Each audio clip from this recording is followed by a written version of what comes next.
Next up on stage, I'd like to have Sandra Ochola, who's the founder of Teendom Africa. And she's going through the session, Know Your Rights, Empowering Young Adults Through Legal Awareness. Please let's clap for her. She comes on stage. Good morning. Good morning again. My name is Sandra Ochola. I'm 17 years old. I don't look 17 years old. I am 17. Mmekata kwa mini. Mnanizeesha before my time, please. But it's very nice to meet you all. And I'm happy to spend these few hours with you as we learn about the law and we learn about the Constitution, right?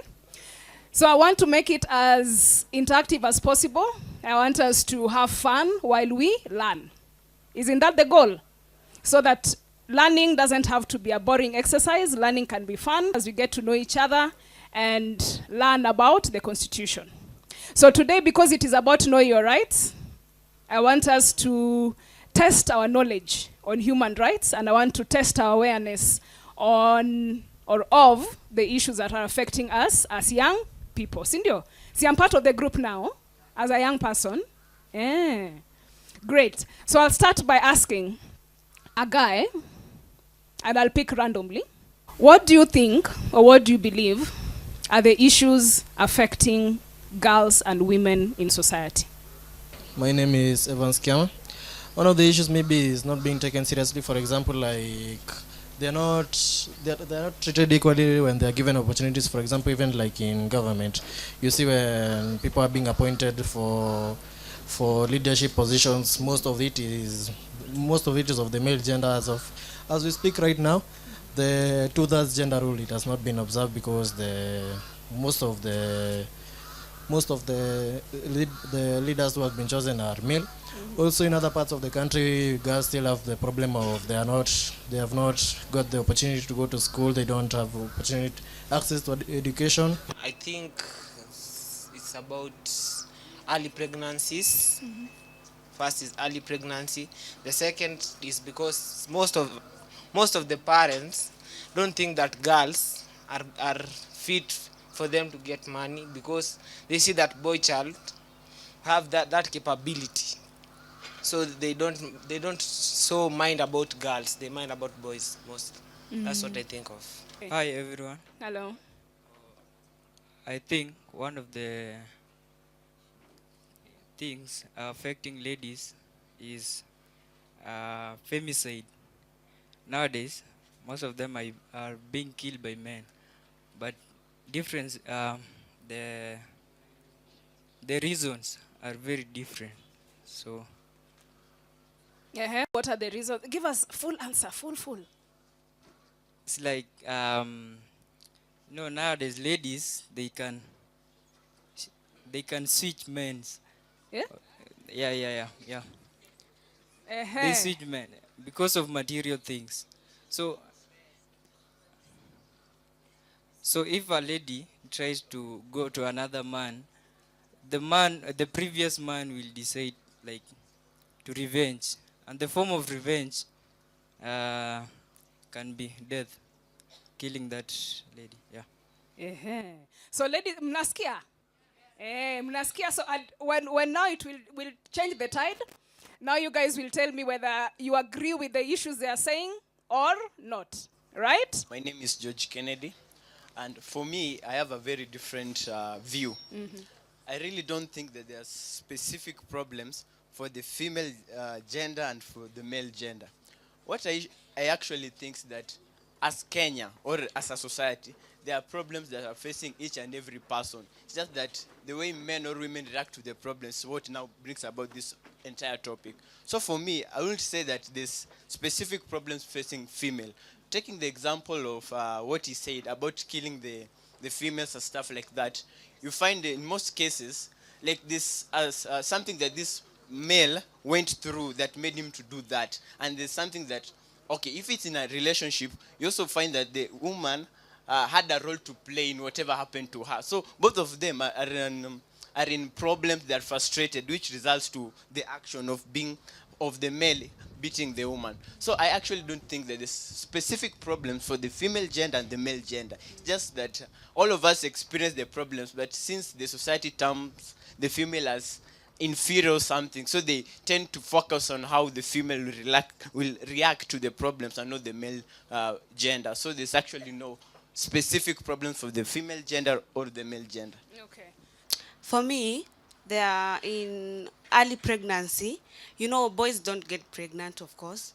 So, yeah, boys don't get pregnant. So if a guy impregnant a lady, the lady is not going to access of education because, you know, she'll be like peer pressure, you know, others telling her what and what and what. So she'll fear to go to school. You agree? You agree? Why don't you agree? Who's objecting to the point she's made? Yes. The reason I'm disagreeing with her is because what she's saying is like I decided just to find a random lady somewhere and decided to do whatever I did. But in most cases, usually I and that person, we agreed. We knew what we were doing. So it's not something of I harassing the lady. Yes, he had the permission not to exactly. So I really don't think that early pregnancy is a problem facing the female gender. It's something that she knew this will happen to me if I do this. So I disagree. I choose to disagree with her. What is the human rights issue we are discussing? For example, this girl is underage and she has already gone and engaged in intercourse, and then now she has become pregnant while she was still underage, and the constitution has spelled out that children under the age of 18 that you're not supposed to engage in intercourse with them. Also, it could also infringe on her right to education because she has to carry the pregnancy and care for the child. So he says that one, it infringes on your rights as a child. The Constitution says that a child has the right to be protected from harm. And this is physical harm, psychological harm, social harm, all kinds of harm. So at this point, you are all considered children under the law. Are we together? And the law protects you, the law protects your rights, the law protects your interests and your welfare. Now, there's also the right to health, which says that every Kenyan first, it says every Kenyan first is entitled to quality healthcare, the highest attainable standards of healthcare. And this includes reproductive health care. Are we together? Includes reproductive health care. So I want us to be clear on the human rights issue we are talking about and its impact on young people, even as we continue with the discussion. Okay? Who wants to give another view? Because the lady says that the girls suffer more when it comes to the violation of their rights. The boy says it's a joint undertaking. Yes? Each of you has responsibility. So you agree or disagree? Shai Jacinta, and I would like, sorry to say, to disagree with my fellow schoolmate, Norbert. You said that women, we are ignorant about the femicide thing, but remember last year, women did protested all over the country because women were being killed. But the government turned us down through violence, but we also have organizations which protect girls like Sky Girls, Dreams, but you are saying that you are being ignorant about things that are happening to us. Then, I don't remember the boy's name from Starehe. You said that before we did that thing for that person to be pregnant, all of us did agree. But remember, if I'm under the age of 18, I don't have any consent to say yes or no. I'm under 18. The answer is no. Are we agreeing? Because she's raised a very serious issue about consent. About consent. Yeah? Good morning. I'm Valerie from Genesis Joy. My dear sister, I'm so sorry, but lakini it's also in a very funny way. Mkisema we are under the age, you know, yes, unasema you're under the age. Wewe mwenyewe ulienda ukakaa chini ukasema come here, wewe unajua kuja. Unajua mwili ni yako. You are the one. Usikisema yes ama no, ni wewe mwenyewe umesema. At that time ni wewe. Usiseme eti we have the government around you. So unaona? Ukiwa home ni wewe. Wewe mwenyewe ndio ulijipeleka kwa hiyo kitanda. Maybe I say in cases of rape ndo tunaweza sema it was not wewe, sawa? But in cases of nilikaa chini tukafanya na yeye na akakataa nini mtoto, so ni wewe mwenyewe uli decide. So I might not agree with you that much. You have said that if I am the one who have agreed that there will be no problem, but if let's say defilement with an older person, I'm the under age 18, then maybe I'm the one who insisted that I want, but that person is older. That will be considered as defilement because anyone who is under the age has no consent. So to me, I go with it does not matter if I want or not, but the court will go with consent. One last perspective from a guy. Alafu tunafunga hiyo story, we move to the next one. Sindio? I tell you what the law says. And the situation kwa ground. For me, with the environment that I come from, most of the time these girls are impregnated by their own age mates, so meaning both of them are under 18. And also sometimes I think a little bit of ignorance comes in because both of them know that if they do this thing, that a pregnancy will occur, so they could both just decide to use protection. And I think sometimes it's usually unfair that when such types of cases are handled, the boy is blamed more than the girl, yet they are of the same age and it's going to still to be considered as defilement. Yeah. I agree with my brother there because sometimes we just ignore. I'm not sorry, Jacinta, but sometimes it is not everyone. We all do ignore sometimes, but we find some of us in the society know that we can control our emotions, but we still go to bed with the same age person. That's not correct. Okay, great. So we are right on some things, and we are also very wrong on some things. Yes? And I want us to look at it from a legal and constitutional perspective. Okay? So I go back to what we said in terms of the law. When I started, I said, the law identifies you as a child. For as long as you are below the age of 18, the law considers you a child. And it is not considering you a child only because of the number 18 and below. It is considering your mental state, your mental development. It is considering your physical development. It is considering your social development, your social welfare, how much you've been integrated within society. It is considering all these other little things that make up your form as a child.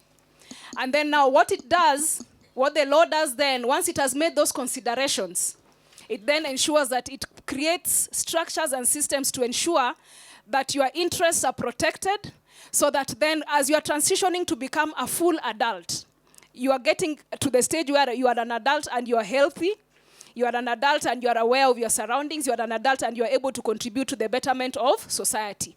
And that is why children are protected. Their rights are protected from harm, from any cultural practices that then might take away from their welfare.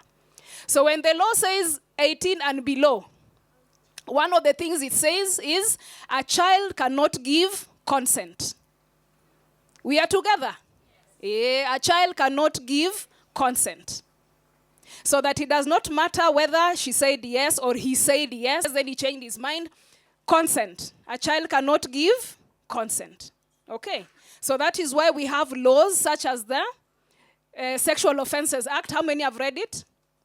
Yes, the sexual offenses, that the Constitution now gives the broad issues of human rights protection, and then now we have the legal frameworks like the Sexual Offences Act. So in the event that it is found that a child was engaged in that manner, then it becomes a case of defilement. And we have cases that are ongoing. We have men who've gone to jail for that reason. And we also have women who've also been jailed. Okay, so let us not look at it that it's only a female issue.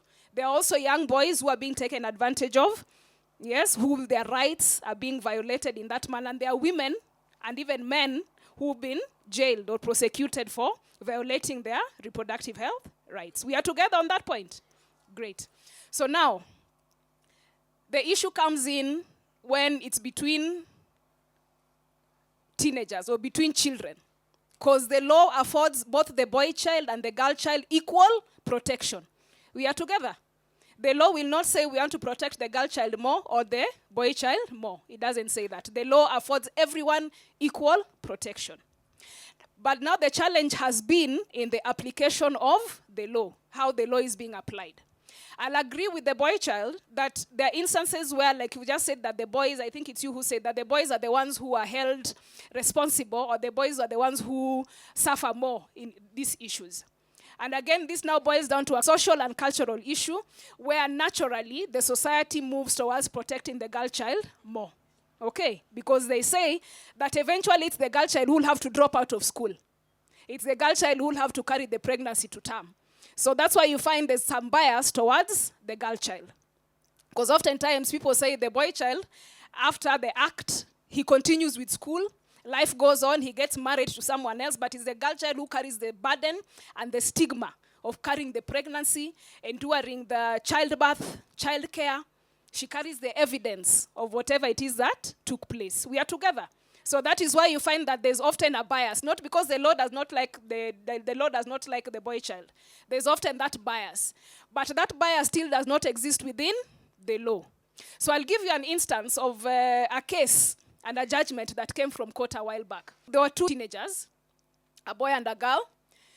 They were in love. They agreed, like we were being told. They had the conversation and then decided that they want to engage in sexual activity. Boyfriend, girlfriend. The parents find out. Mayhem, total mayhem. The boy was arrested, taken to court. He stayed in jail. By the time the case was being, decided, I think he'd stayed in jail for about 3 years by that time. Yes, because of course now we know the challenges again.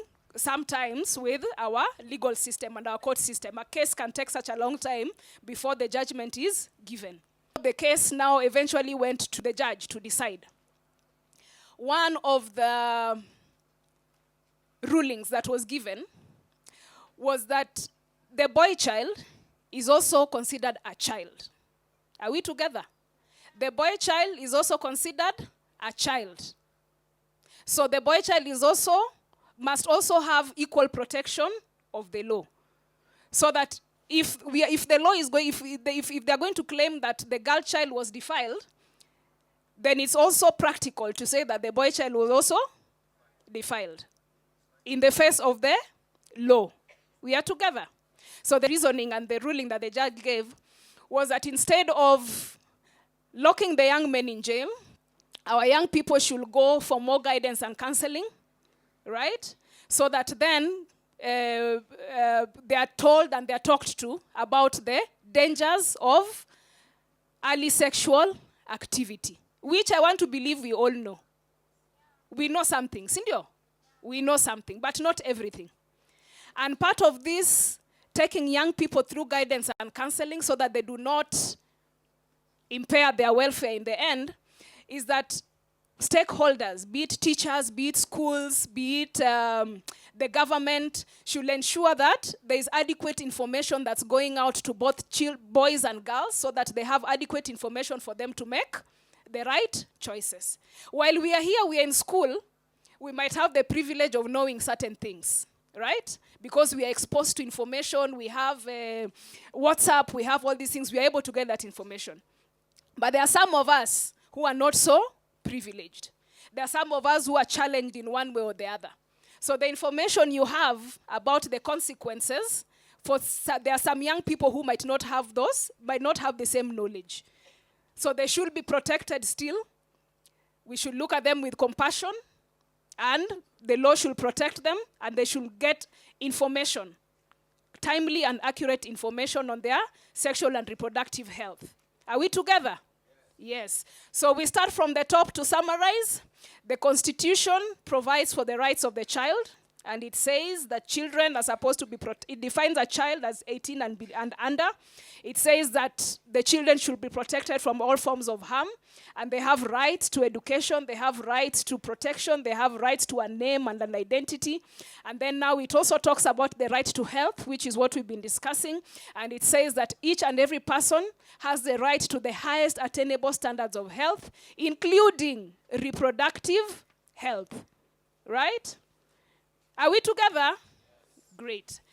So we've summarized the first part. Oh, and there's something I forgot to talk about, which again will be a discussion. Okay? The issues of femicide. What is the justification for taking innocent life? Since you're the one who talked about it, I'd like to hear your view. What is the justification? If you're going to talk about the issues affecting the girl child, the boy child, equal responsibility under the law, what is your justification for taking innocent life? Okay, so what I'll say is this. Let me take an example of a family setup, a father and a mother. So something happens, then there's an argument between the father and the mother. Then because both parties... No. What is the justification for taking innocent life?